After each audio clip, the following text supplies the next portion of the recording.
Durante muitos anos, sonhei com uma mulher feita de luz.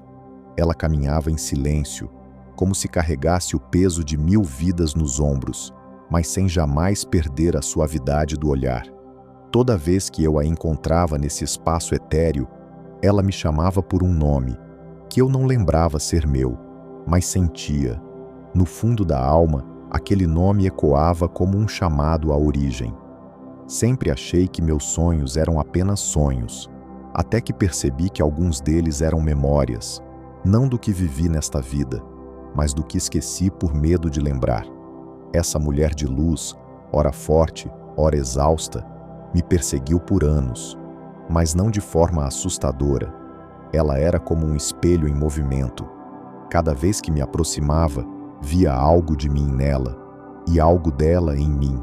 Só anos depois, estudando textos antigos esquecidos pela história, fui encontrar um nome que acendeu algo em mim. Pistis Sophia, a fé e a sabedoria, a queda e o retorno, o feminino exilado da própria criação. E então, tudo começou a fazer sentido. Neste vídeo, quero te convidar a caminhar comigo pelos fragmentos desse mito profundo, que talvez seja o mito da tua própria alma também. Não com o olhar religioso ou dogmático, mas com olhos de quem se lembra, sente e reconhece os véus da própria consciência. Vamos juntos explorar quem é Sophia, o que esse mito quer nos contar sobre o feminino ferido. Estamos caindo ou subindo quando sofremos? E o que é, afinal, retornar à origem?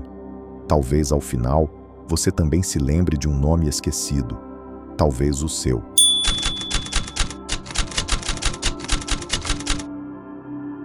Quando finalmente encontrei o nome Sophia nos textos gnósticos, algo em mim silenciou, como se aquela palavra não precisasse ser entendida, apenas lembrada. Sophia, do grego, significa sabedoria, mas não é qualquer sabedoria, é uma sabedoria viva, que sente, que deseja, que ama, que erra. Na tradição gnóstica, Sophia não é só um conceito, ela é uma emanação divina, uma parte do todo que, em um ato de criação impulsivo, se precipita em queda. Ela quer conhecer, quer criar por si, mas ao tentar gerar sem o consorte, sem o equilíbrio, Sophia dá a luz ao caos, um ser imperfeito, um mundo imperfeito. Ela então cai. E é nessa queda que tudo começa. Mas seria isso um castigo? Ou seria a queda uma necessidade para que o retorno ganhe sentido? Sophia representa o desejo profundo de conhecer. Ela é o feminino arquetípico que ousa sair do uno, do conforto da totalidade, para experimentar o desconhecido. E nisso reside tanto sua tragédia quanto sua beleza. Ela é a centelha que mora em cada um de nós, a parte que decidiu vir, que se esqueceu e que agora tenta se lembrar.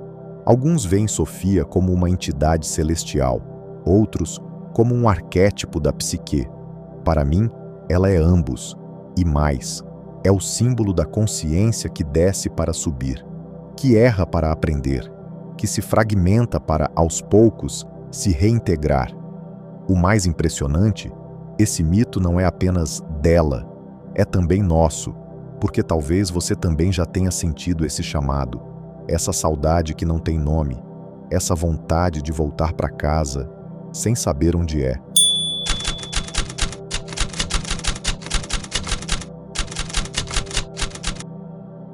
Eu me lembro da primeira vez que percebi que algo estava fora do lugar. Não foi num livro, nem numa palestra. Foi numa pergunta que surgiu no meio do silêncio. Por que quase nunca ouvimos falar da mulher como símbolo de sabedoria nos textos sagrados? Claro, existem exceções. A Maria, Ísis, Inanna e Iemanjá, mas quase sempre relegadas a papéis secundários, cuidadoras, intercessoras, mães, ou, em contraposição, figuras demonizadas, Lilith, Eva, Medusa, como se o feminino precisasse ser ou puro e submisso, ou então expulso do paraíso da razão. E então surge Sophia, não como uma mulher de carne e osso, mas como um princípio cósmico feminino, aquela que sabe, aquela que vê, aquela que, paradoxalmente, cai. Mas por que a sabedoria cairia? E mais importante, por que seria representada por um arquétipo feminino? Essa exclusão do feminino vai além da misoginia social. Ela é simbólica. É como se o logos, o princípio racional, solar, masculino, tivesse se colocado como o único caminho possível para se chegar à verdade. E o feminino? O feminino foi silenciado, ridicularizado, expulso da cátedra, mas ele continuou vivo, na intuição, no corpo, nos ciclos da terra, na arte, nos sonhos e principalmente no sofrimento.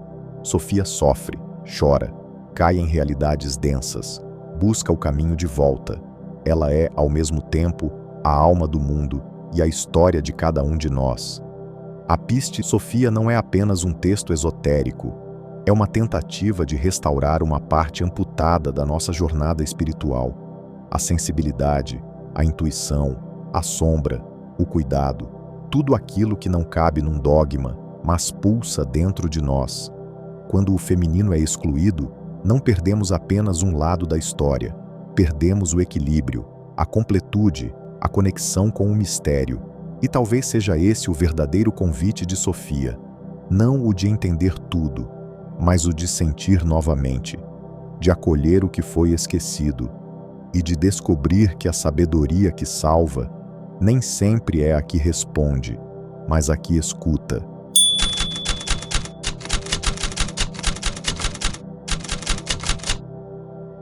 Eu cresci ouvindo que a queda era pecado, que o erro era desobediência, que a dor era punição. Mas em algum momento, essa narrativa começou a ruir dentro de mim, porque algo não fechava a conta. Se tudo começou com o erro, como poderia haver redenção sem culpa? No mito da Piste Sofia, não há uma maçã, não há uma serpente. Há um mergulho, uma busca, um engano. Ela vê uma luz, mas não a verdadeira luz. É enganada, seduzida por uma aparência, e então cai. Mas repare, Sofia não é punida por um Deus vingativo. Ela simplesmente se afasta da fonte. É como se o próprio movimento da alma em direção ao mundo, a experiência, a ilusão, fosse parte do jogo. E se cair não for o problema? E se o verdadeiro problema for ficar caída? Esquecer quem se é, achar que a dor é o fim e não o caminho. A queda de Sofia pode ser lida de muitos modos, como culpa, como castigo, mas também como escola. Ela aprende, ela clama, ela é ouvida, e essa sequência muda tudo, porque ao invés de uma narrativa de juízo, temos uma jornada de retorno. Não estamos falando de uma alma fraca, estamos falando de uma alma que ousou, que saiu do conforto da luz para explorar o abismo da separação, e que, ao fazer isso, descobre a própria força.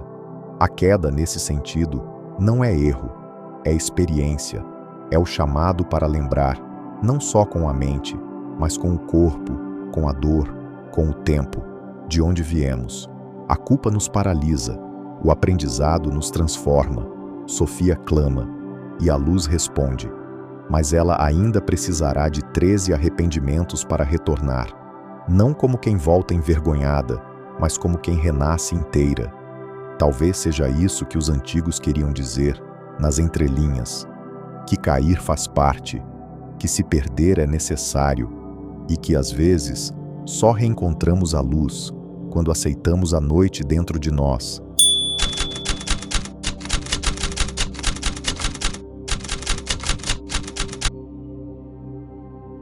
Teve um tempo em que eu achava que voltar era fraqueza, que retorno era sinônimo de derrota, mas foi ouvindo as histórias antigas que percebi, voltar também é um verbo sagrado. No mito da Piste Sofia, o retorno não é imediato. Ela cai, ela sofre, ela clama. E mesmo ouvindo a voz da luz, o caminho de volta é longo, espiralado, cheio de provações. Ela precisa passar por 13 arrependimentos, não como punição, mas como desconstrução. Cada arrependimento é um véu que cai, uma ilusão que se desfaz, uma camada de ego que se dissolve até que reste apenas aquilo que nunca se perdeu, a centelha. Sofia não é resgatada como quem é salva por um herói externo. Ela é lembrada, por si, pela luz, pela fonte. A centelha é isso, não algo que ganhamos, mas aquilo que sobrevive a todas as quedas, a fagulha que não apaga mesmo nas noites mais frias, a lembrança secreta de que não somos só corpo, dor ou erro, somos origem. E sabe o mais belo? O retorno de Sofia não é solitário. Ela não volta para o alto sozinha. Ela se torna guia, intercessora. Ela volta para ajudar outras almas a voltarem também. Esse é o ponto. O retorno não é só sobre voltar para casa. É sobre voltar com consciência, tocar o fundo, reconhecer a centelha e então transformar a própria existência em farol.